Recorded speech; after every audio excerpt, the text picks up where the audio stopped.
So we know he's willing to take a pay cut from 9.5. That is step Yeah. one.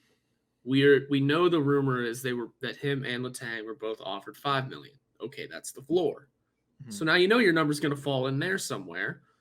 But if they're still far apart on money, if that's the quote that we're led to believe here, what does that mean? That they offered him 6 and that's still not enough? Okay, well now the floor is 6 to 9.5, and that space keeps getting smaller, and you have to wonder how either A, how is the Penguins brass handling the negotiation, or B, how true was Malkin being when he said he's willing to take less money?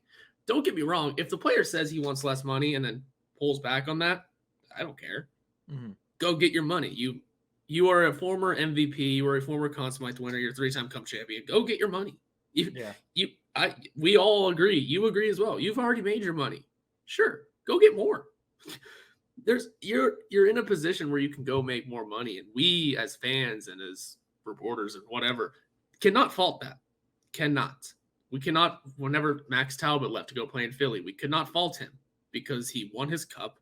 What else was he gonna do? He was gonna make his money.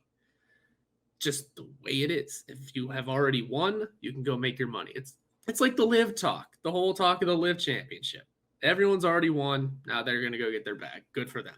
So that gap, it's unclear. I would assume it's around 7 or 8 as well, just because when you hear far apart in money negotiations, what do you think of? Like, I don't think of like a million and a million and a half of separation. I'm thinking 3. Like, what are Yeah. we really offering him if we are, quote, far apart in negotiations here? It's difficult. I'd say if he does resign here, it's going to be around 7 or 8 because he's going to get his way as he should. Mhm. And it might hamstring us a little, but for what it's worth, it at least makes the team better. And you also have to figure, so another part of this, also Pat McAfee pumping out Penguins content's incredible.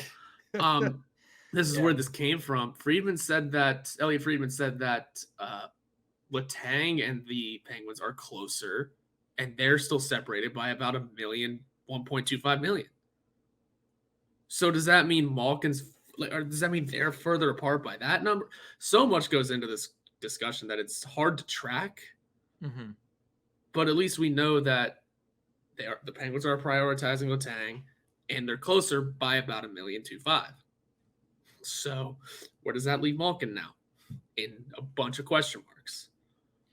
Yeah, it's a situation where it's going to be fluid. You're going to see little sprinklings of details as we have throughout the past couple of weeks, maybe a little bit more now that the Stanley Cup finals are over.